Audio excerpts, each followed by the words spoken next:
one of his companies will be the first ever Malaysian company to be listed in US New York Stock Exchange. And he's an entrepreneur with an uncanny ability to identify and build successful businesses, some of which are en route to be public listed corporates around the region. And he has been awarded the 2019 World Outstanding Chinese Entrepreneur Lifetime Award and Distinguished Asia Pacific Outstanding Entrepreneur Lifetime Achievement Award 2019 recently. So thanks a lot, Dato Sri. So good to have you with us. Yeah. And also to KCC. KCC is my Sifu also, and he's a very renowned trainer and speaker. He's the executive director of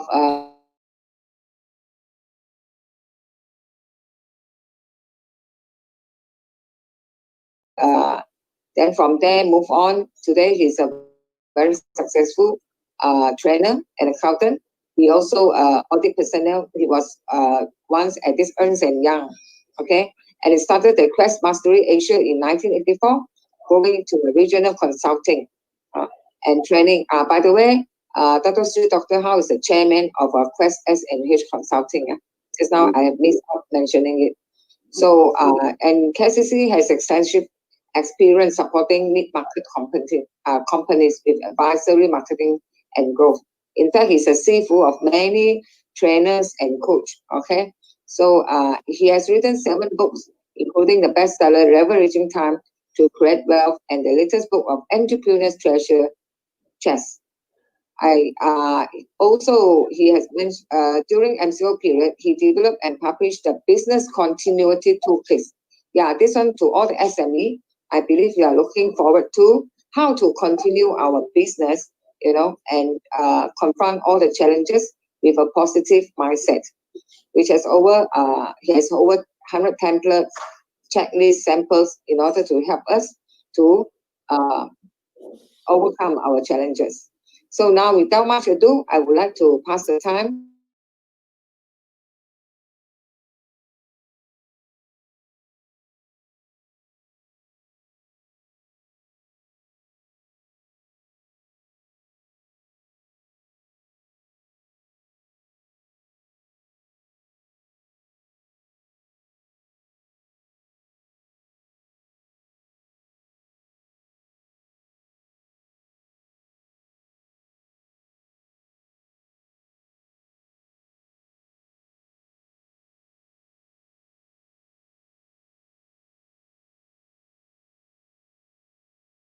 Business transformation as well as the business continuity. Time is yours. Thank you very much, Amy. First of all, thank you very much for us to include us into the SME e-fair, which I understand is the first e-fair happening in this part of the world, and also given the fact that there's no events in the last few months, Amy with his team has very courageously launched this and continue with the task of helping SME, particularly in this difficult period, to go through. So I and Dr. Hao will be sharing with you some of our thoughts and our concepts in the area of business transformation and recovery. I will present, and then I will be, of course, bringing in Dr. Hao to share his very wide experience and his successes, and how together, not only have we done it with our company, and in Dr. Hao's case, he uses this for his own growth company, but at this stage, we are able to also help other SMEs in this area. Now, we're going to talk about business transformation. So in the present scenario, it's quite critical that all business must review their strategic direction, because very obvious is the market change, the environment change, organization must make changes. Now, part of the transformation process is, of course, to ensure business continuity and recovery. But I will show you the process in itself. So the Quest S&H business transformation model is a practical and proven process for preparing organizations to go through tough times and to capitalize on the new norm for potential opportunity. So we want to provide to SME a simple process. We don't want to make it too complicated. And we're going to take an hour. And by the way, stay with us, because we're giving away a free guidebook at the end of the presentation. So stay with us. At the end, we will show you this slide and show you the QR code for you to download the free guidebook, which is the Business Continuity Guidebook. All right. On the business transformation side, there are basically a few phases involved. When it was announced on March 16 on the MCO, immediate lockdown, many organizations are lost because they are shocked, they are surprised, they panic, they don't really know what to do. And in some extent that while I didn't also expect that to happen, but I have a little bit more experience in the sense that I went through two recessions, one in 1984 and one in 1997. So I was a little bit more prepared, and I quickly moved towards transforming my company very, very fast. And same with Dato Sri as well. But the beginning stage, what I did was I have a lot of business owners which I was supporting and coaching. I have to immediately come up with what I call the business continuity strategies to help them. And I'll talk a little bit more about that. So that's the first part. So when it happened in March, the first thing businesses got to move towards is how do we get our business back on the road and continue up to a stage where we can recover. But then that's not enough. Recovery refers to going back to the past. But we can't go back to the past because we are moving into the future, and the future is very different from the market scenario in the past. But I also want to point out that the scenario in front of us is tremendous in terms of opportunity. And I'm sure all of you have heard this saying before, every crisis brings opportunity. The next phase is really about business growth. Now, there is no better person to share a little bit about his experience in going through these phases. So I'm going to ask Dato, Dato, some of your business has already went past all these phases and has already went into the growth state.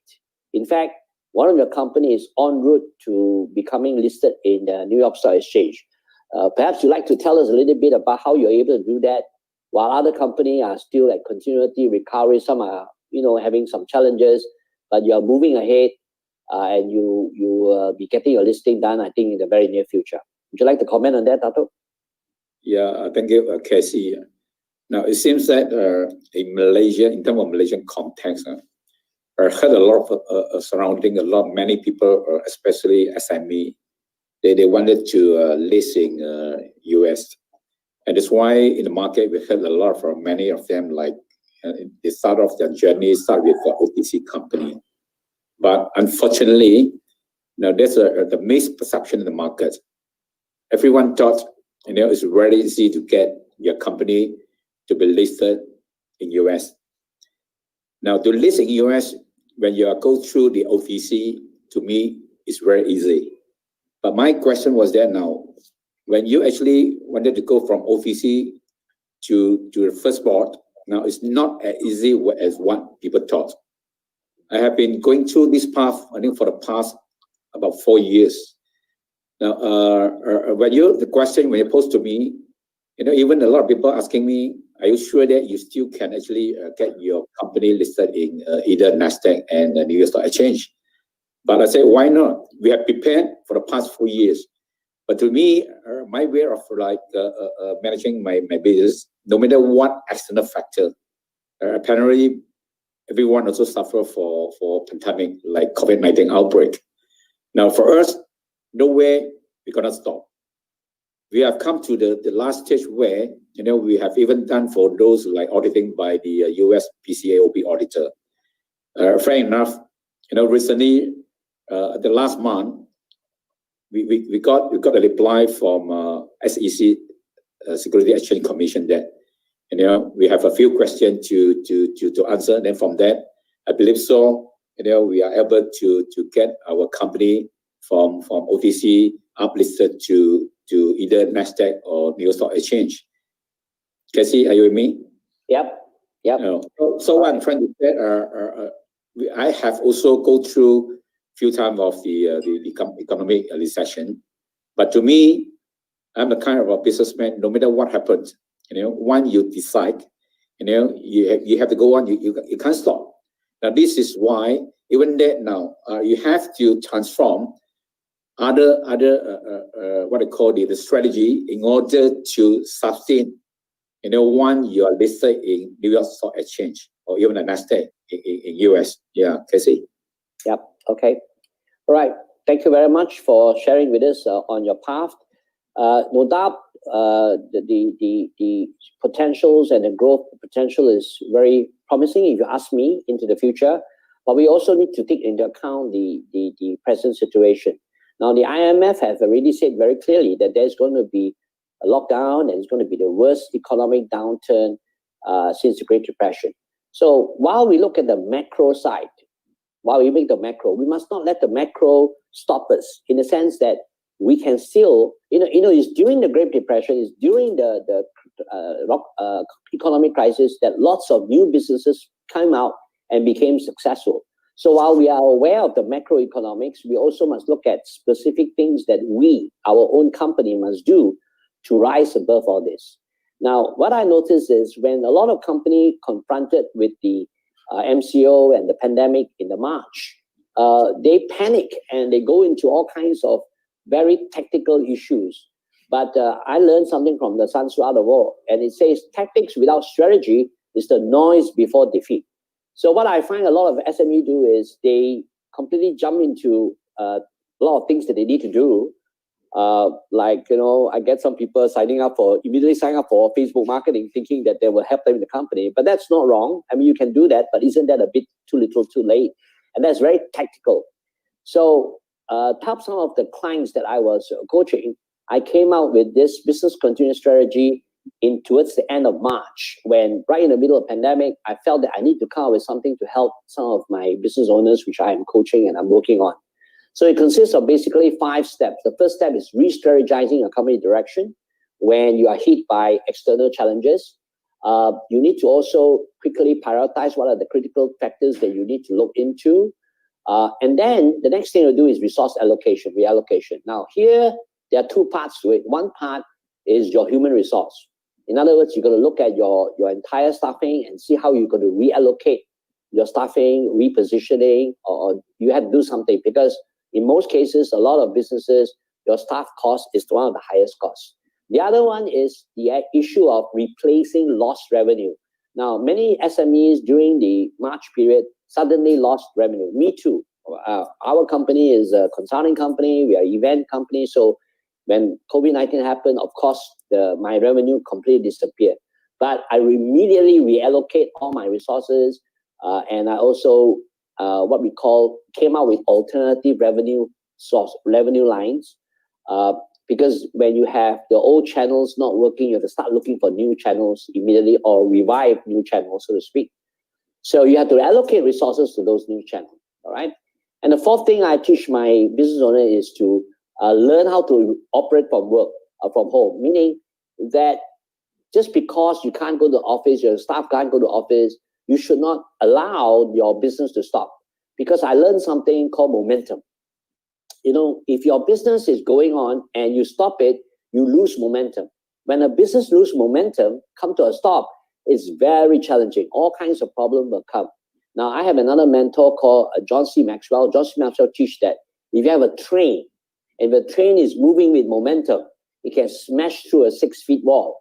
But if you have a train and it stops, even a 6-inch wooden block, the train cannot move. So I make a very concerted decision to not even stop my office. I get all my stuff to work from home. And I advise all my clients to do likewise. And same with Dr. Sri Hao. He never stopped. He just continued, right?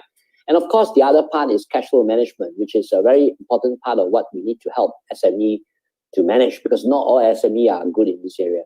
In fact, we came out with a very, very precise, a very special cash flow management process, especially for COVID-19 situation, which consists of analysis of present state, managing your cash flow, projections.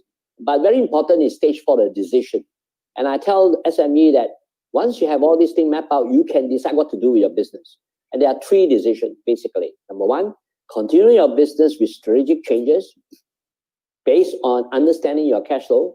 Number 2, continue your business with operational changes. That means you don't need to change strategy. You think it's still okay. Number 3, stop the business. All right? That's the last thing you don't want to do. But if the cash flow tell you it's not going to work, you may have to do that. If you are making decision 1 and 2 to continue, you must now monitor your cash flow very tightly every week. Now, I know a lot of SME owners, they don't do that in the past, but at this point in time, that's your critical point that you need to do that. You need to really know how to manage that very well, all right? So on top of that, I just want to share with all of you who are listening that because of my scenario of being a mentor and a coach for a lot of SME, I had to help them.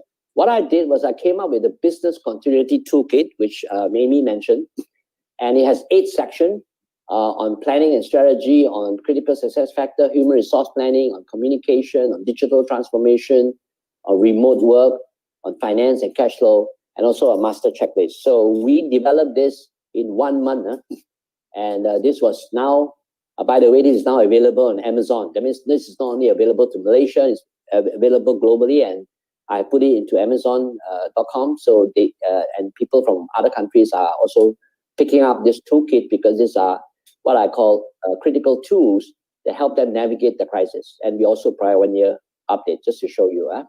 All right, now to the issue of business recovery now. Now, assuming that you have gone through the business continuity stage, you have got your business operating and you have made a decision to continue.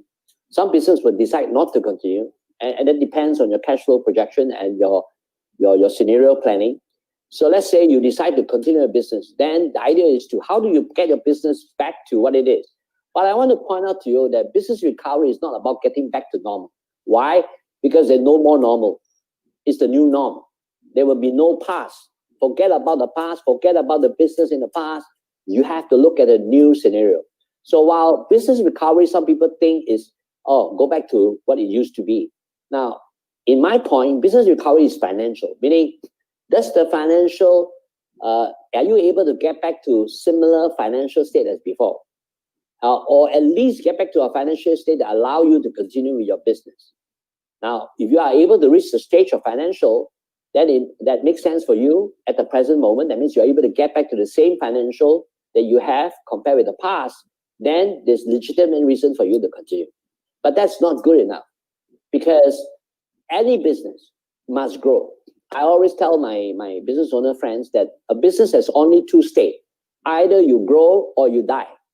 It's just like living thing. All living things have only 2 states. Either you grow or you die. Business is the same. You cannot say, I want my business to be the same. You might either grow or you die. So you have to choose. So it makes sense to all of us have to grow the business, whether we like it or not. So business recovery is not enough. This stage of reaching that state, but you have to move on from that. So the question asked is in the near future, next 3 months, next 6 months, next 1 year, is whether your business can grow if there's no new crisis. So have you made enough changes in your business to prepare for you to continue after that in the next 3 months, 6 months, 1 year, and of course growth, assuming that there's no new crisis? Or if there is a second wave, will your business be able to sustain through the second wave in the next 3 months, 6 months, 1 year? And that call for business transformation. Now, I have spoken enough. I will ask my chairman to make some comments of his thoughts in relation to what I've just talked about. Dato Sri, would you like to comment on this? Of course, now, Casey, I always emphasize now, of course, saying always easier than done. Now, basically, you have a very strong mindset. Now, no matter what happened, especially, as you said, the COVID-19 pandemic, this depression, everyone is struggling, everyone is suffering, but you only got 2 choices. Either you want to continue or just want to stop completely. Now, once you decided to continue, then you must have a mindset where, Casey, you just mentioned, you can never ever back to the normal. Whatever past is past. And even your customer, the buying behavior is totally entirely different. You have to re-engineering or restructure your team. You have to start to get your new team, a new direction, a new culture, everything have to change in order to accommodate the present market need. Now, this is what I do. Even then, I got so many company. I have like a production house. I have what I call the wellness company. I have a digital company, and all others. Now, my decision is that I would not even close any one of the company. And even one of the company is suffering, but I still paying that.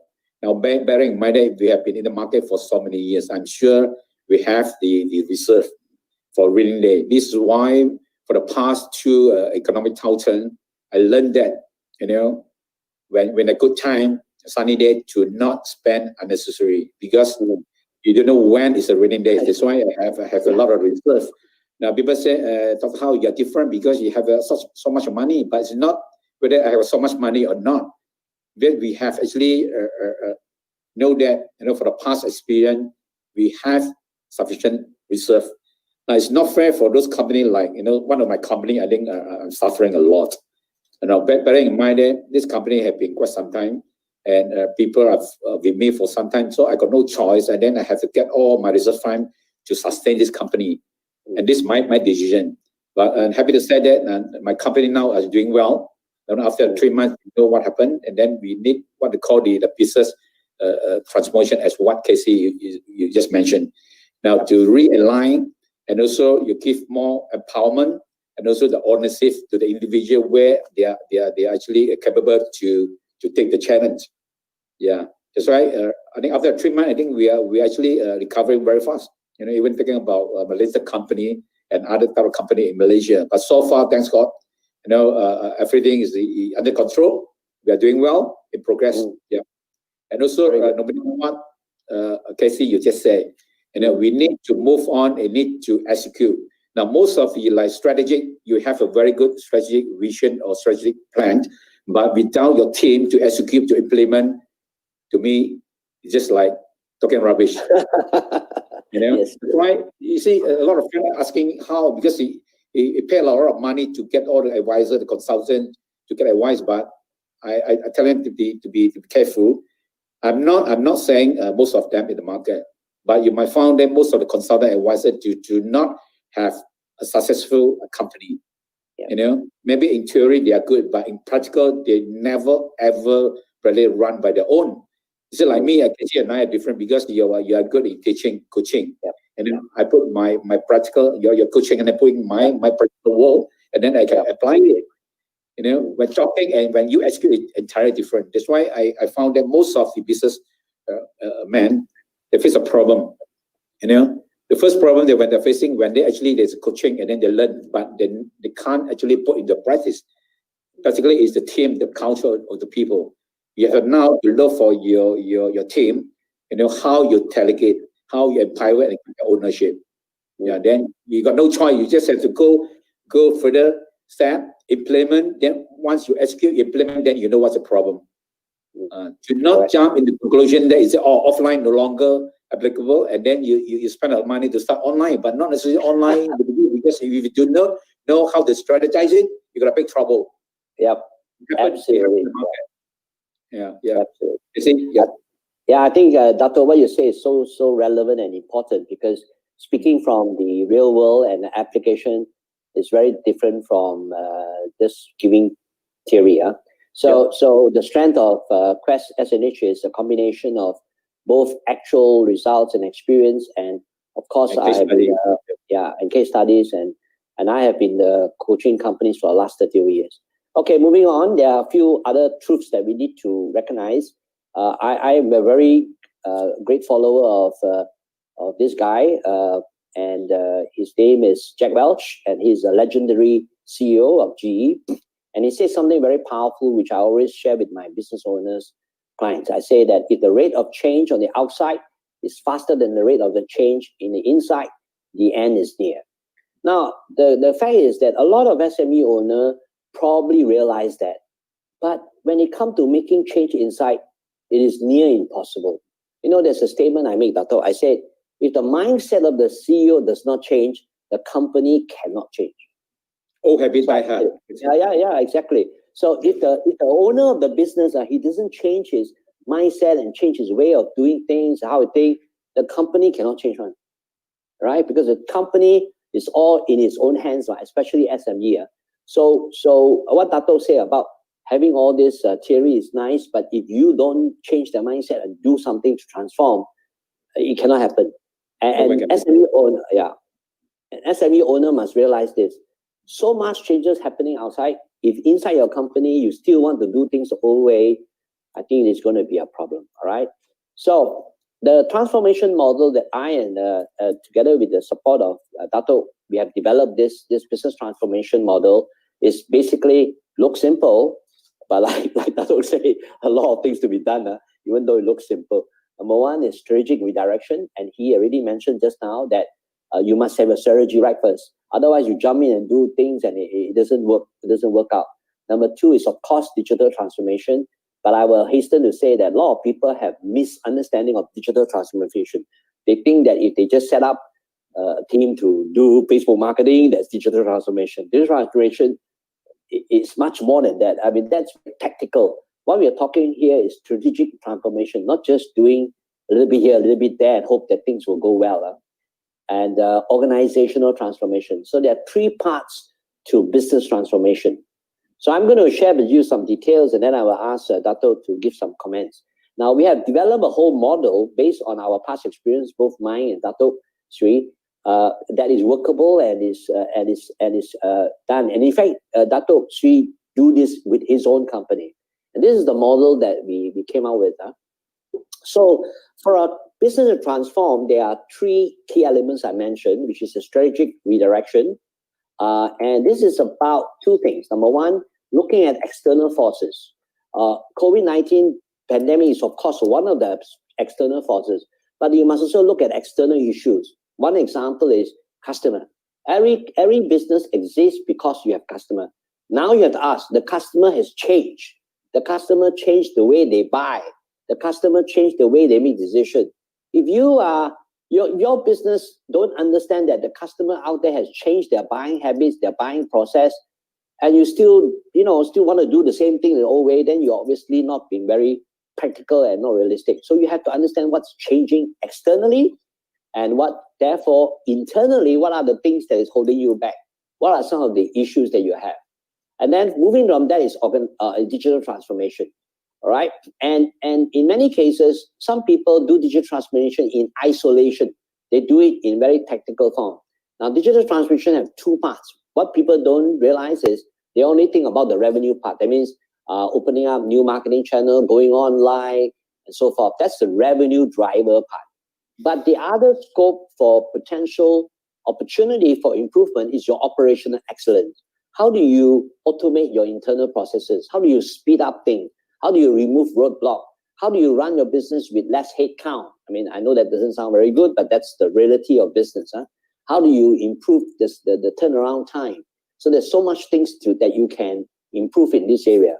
And then, of course, the area is organizational transformation, which is two key things.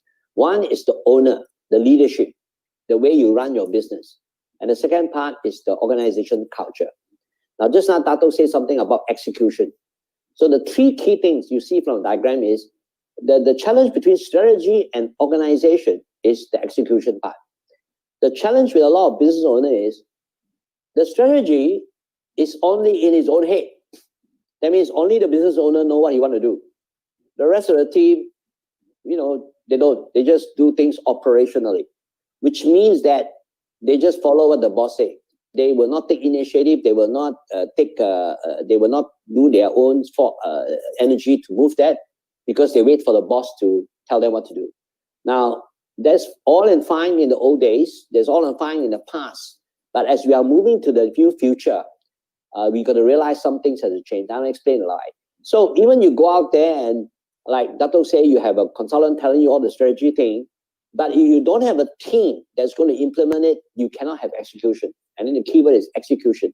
How you execute a strategy. You can't do that by yourself. Even though you're the business owner, you have to work with your organization. So your leadership comes into play. Now, the other part you see the word is integration.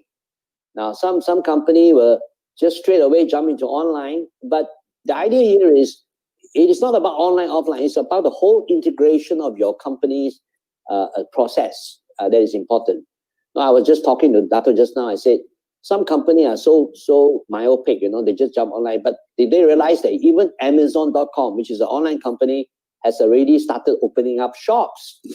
All right. So it's the reverse of what some organizations are doing. So you have to integrate. The keyword is integration. And the other word is disruption. if you're going to really be very, very successful and be very, very huge in the future, you have to disrupt. So the thing I say to SME owner is, either your competitor disrupt you or you disrupt yourself. You only have two choices.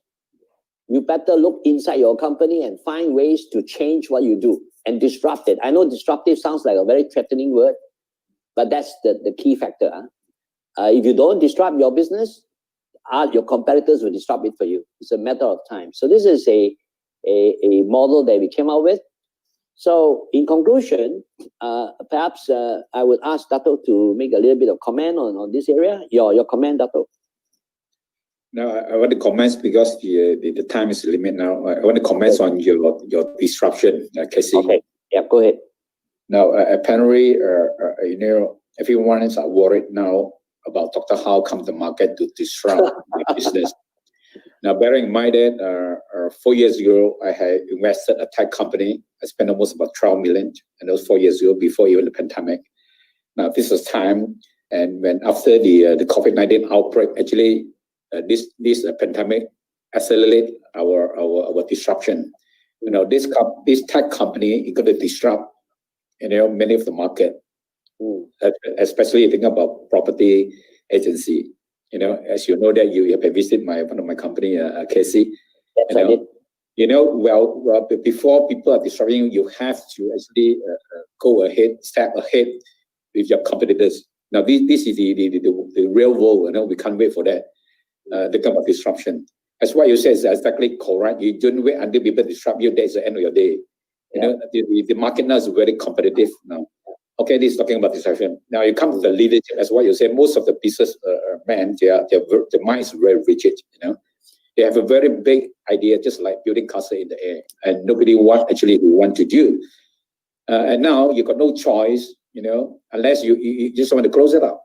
You have a lot of deposit in your bank. You just in the interest. But if you want to go to sustain, no matter what, you have to actually convey your thinking to your team. Even I found that even one of my company, I also had a problem with my team. They are all order taker. They get used to like good time. No matter what the boss say, okay, you just do ABC, they will follow ABC. But now there's no such thing about order taker. Some they cannot, then you have to go. When I say order taker, they don't care, how they carry the work, so long as the boss feel comfortable, just obey the instruction. One of my companies having a problem after the restructure, got no choice, and then some of it they have to go in order to sustain the company. And then come another one to think about leadership. I found that, sorry to say that most of the business you don't know what they mean by leadership. They don't have the what I call the strong kind of leadership. Then how do you lead? Even then you don't have, then you have to empower and give the ownership to the leader who can lead your team. Yep. Now, this is a problem. Yeah, and of course, when it comes to the strategy, as I mentioned earlier, Casey, what you said is totally correct. Again, I'm more concerned about how to actually to implement, because different companies, they have different culture. I'm sure you're having the same problem as well. Now, I have so many companies, and most of the company are different culture. Okay, so you realize that? Yes, I cannot apply my one culture across the board. You can't because the team is different thinking. And that's why I sometimes got hard time. Like my tech company, I have a different culture. They don't even like the moment when you enter the company, they don't even know who you are. They wouldn't say, "Oh, boss, good morning." They got culture. But one thing for sure, then when I tech company, then I blame a different culture. When I'm thinking about convention type of business, then there's a different culture. Yeah. To conclude this, as what you said, you have to change your mindset. All those like businessmen up there. Now, as what the old saying that old habit die hard. No matter how hard, you have to change it. If not, you got a big problem. As I mentioned earlier, the customer, the buying behavior is different from last time. You have to change it. Whether you like it or you don't like it, you have to take it. Yeah. Okay. Thank you, Dato. Let's move on. All right. So today is not about the big company eating the 4 small fish. It is the fast eat the slow. You must be very fast. And if you are the decision maker, you are the owner of the company, you make all the decisions, you tell exactly what to do, and the people are not empowered, It won't be fast. It will be slow. Can I add something, Casey? Please go ahead. Now, stop complaining about the COVID-19. As I always say, when you actually spend so much time, to sustain your business for the past, I think maybe 20 years, just 3 months, enough to kill you. Ask yourself why? You have to get prepared. Stop complaining. Stop complaining. Government do not give you subsidy enough, or the stimulus package. Now, don't ask for more.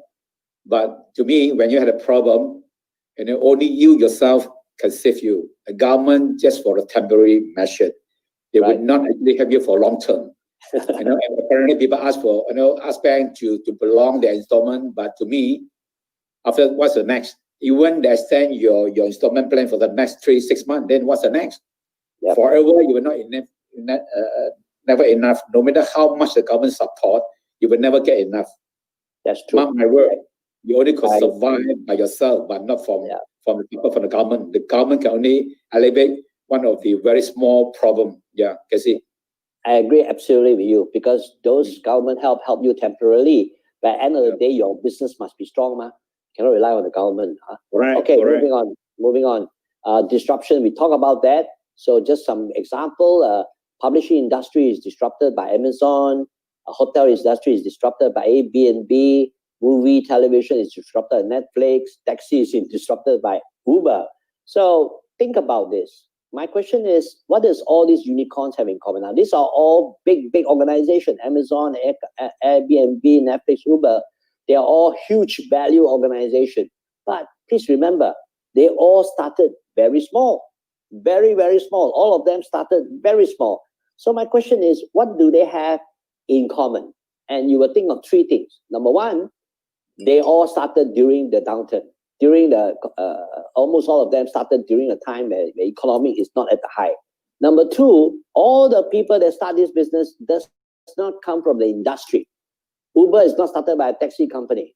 Airbnb is not started by a hotel. Amazon is not started by a bookshop owner. They're all from outside the industry. They come in and disrupt your industry. So those of you who are leaders in your industry, be very, very careful. Because somebody from outside might come in and disrupt you, as has been shown in so many cases. Now, just Airbnb. Of course, Airbnb right now has challenges just like any other hotel. But at a certain point in time, Airbnb, the value is higher than Hilton and Hyatt Hotel combined. All right? And of course, no need to say about Amazon. So we need to take note of 2 things. You either disrupt yourself or you let someone disrupt you. And number 2, there are players from outside your industry who will come in and start doing something so new, so different that you never thought about, but they are there to do this, all right? So we need to take note of some of this issue. So strategy redirection basically consists of asking 3 questions. What are the critical success factors for your organization to achieve its mission? What are the internal factors that can influence or impact your critical success factor? What are the external factors that can influence or impact your critical success factors, basically? So I do this a lot with many organizations. I do a lot of strategic redirection for many. In fact, I have one tomorrow for a major developer. And basically, it's talking about what has changed externally. Customer buying decision, threats and opportunities. Now, some of you are familiar with the SWOT analysis, SWOT. Strength and weakness is internal, opportunity and threats are external. On top of that, you can look at what we call the PASTEC process. This is a very good process where you look at political changes, economic, social, technology, environmental, competitive. All these are relevant external things that you as a business have to be aware of and be able to make changes in the economy. But not only do you look at external, but I want to emphasize the most important external changes right now is the customer and the consumer changing habits. How they buy, how they make decisions has changed. So you have to structure or you have to make changes internally to take into account of that. And also because every changes bring opportunities, so you have to look at what are the present opportunities out there. On internal, you will look at your own strength and weakness. Now, I don't need to tell you that. I'm sure you can do that yourself. But I use what I call McKinsey 7S, which is structure, system. What are your weak points in your organization structure? What are the systems? Some SME don't even have proper system. Styles of operating, skills. Do you have the necessary skill staff? What staff do you have? And shared values and mission. And of course, finally, accumulating strategy. So this is a template that I use with my clients on how to look at internal changes they need to make. Of course, this is just an overview. There are a lot more details. If you want to come in, Dato, please come in anytime you want to share anything. It's okay. It's okay. Okay, I'll just move on. So digital transformation has two key issues. Two key issues that I want to point out, because I see a lot of digital marketing. You know, you get some online guru, and then they go out there and they tell people, I can do digital transformation. I teach you how to go on Facebook and do business. Nothing wrong with that. I think all business should consider going online to find revenue, but you need to get your strategy right first, rather than tactical. So the two issue is, number one, is it disruptive? If it is not disruptive, okay, fine. It is extending your revenue, but it's not going to change a lot. Somebody will come and disrupt you. Another one is this integration? Is there integration? Are you integrating your online, your digital side with your offline? If it is not integrated, you will have a tough time, because it is your whole business is one flow. It's not two flow. So you have to integrate the whole process. So we have a whole model where we develop with some of my expert consultants. Fabian Lim is one of them, and the other one is Kelvin. We developed this what we call ClickQuest digital transformation model, which consists of two main things. One is the revenue driver, which most SME look at, which is looking into online marketing, looking into all the other channels, but that's not enough. The other part is operational excellence. So most digital transformation in organization, especially SME, is very tactical, and it's not strategic. All right. So there are 8 things to do, not 1, not 2, not 3, but 8 things to do in a digital transformation for a company. And these are the whole 8-step process. It covers demand generation, brand awareness, how do you do social media, how do you do big data analytics. So in this whole digital transformation, you've got to use new tools like AI, big data, you've got to use social media, you've got to use IoT, you've got to use virtual, all the new technology that are likely to disrupt your competitors. But you must know which part of the 8 step do you use which technology. 1 and 2, coverage and choice. How do you increase your coverage of market, client experience? How do you use technology to make sure that the client experience is at the highest level and make them that you understand what kinds are coming. So your big data will be able to improve your customer experience and do what we call social listening through digital media. Under client purchase process, very important, how to make it easy for your customer to buy. So it's not just going into online, there is a whole process, a whole strategic output that you need to look into. And this can be done with the process like this. And then internally, you can look at process improvement. How do you automate your internal process? How can you improve your efficiency? How can you open up the bottleneck? How can you utilize your machinery, your asset? You may have spent a lot of money on your line. How do you optimize your digital technology? I was visiting one company in Penang, and they have the whole robotics to help to maximize the whole production flow. Agility, how do you make changes fast? How do you integrate? How do you work with mobility? All right. And finally, the business modeling part, the innovation part, how do you go into pockets whereby you can cut short the process, things like customer self-service and things like that. So there are many aspects beyond just the simple process of doing what we call Facebook marketing or whatever you learn outside. There are a lot of things involved. And I'm happy to say that I have a very strong team working with my clients to do this. And they're all expert. I have Calvin Wong, for example. He wrote a book called Triple Paradox, which is all about how to reduce costs, how to systemize process, and still maintain customer loyalty. Then I have another guy called Fabian Lim, who is a guru in the area of digital marketing, right? Okay, so on the final stage, because I guess I will have to leave some time for some of you who might want to ask questions, is the organizational transformation side. On the organization transformation side, it's about 2 major things, and that is, how do you do a culture change? How do you strengthen your internal organization to be able to work with the changes? At the end of the day, it's not about digital, it's not about strategy, it's about implementation and execution. And if you are running the company the same old way as you've done in the past, you might have challenges, all right? So here are some of the common challenges that SME face in today's environment, especially in this region. The challenges for leadership, for business owner is very often the millennial. In other words, the workforce that you have is not the same as the workforce in the past.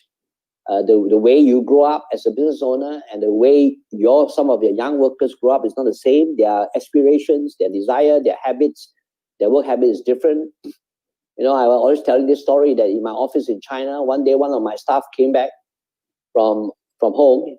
He went back hometown in China during holiday. They always go back to the hometown. She came back and said to my manager, I want to resign. Why? Because my mother say she can pay me better than you. That's a millennial speaking.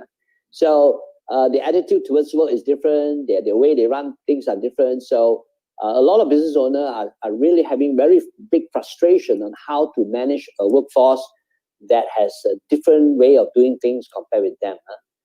So the old way of command and control become something that is not possible or very hard to use that. You may use that 20 years ago, but today in a work environment, if you don't change the way you run your company, it's going to be quite challenging if you still remain on command and control. The other is loyalty. Now, especially some of us always expect that if somebody works with you, the loyalty issue is there. But at the end of the day, the young people are not as loyal as before. They're going to, next moment they see something better, they will jump. So how do you manage that? Lack of clarity. Another very clear is because the bosses of SME tends not to clarify the strategy because they worry that other people will find out their secret, so to speak. But I will tell you, there's no secret in business. At the end of the day, somebody will know what you're going to do. The issue is to run faster than your competitor. I always tell business owners, don't worry about your competitor copying you. You don't keep your eyes on your competitor too much. Keep an eye on your customer. So should you pay more attention to the competitor or you pay more attention to the customer? I tell business owners, please pay more attention to your customer. They are the one to tell you what you need to change. Your competitor is fine. You need to pay attention, but not that much. So if you are not running fast enough, there's no point. So you need to result in a slow decision making if you don't run fast enough. So the possible changes includes things like moving from a compliant type company to a commitment type company. Compliance means people in your organization do things because they have to do. Compare with a commitment means people do things in a company because they want to do. Now, of course, you cannot have 100% commitment, but if you have a majority of your workforce committed, wow, you have a rocket going, man. You have a high-speed company going. But if your company is all people just wait for instructions or wait for do things because they have to, then you will be slow. Agility, how fast you make changes. Performance-based, not loyalty-based. Are you running a company based on loyal people or based on performance people?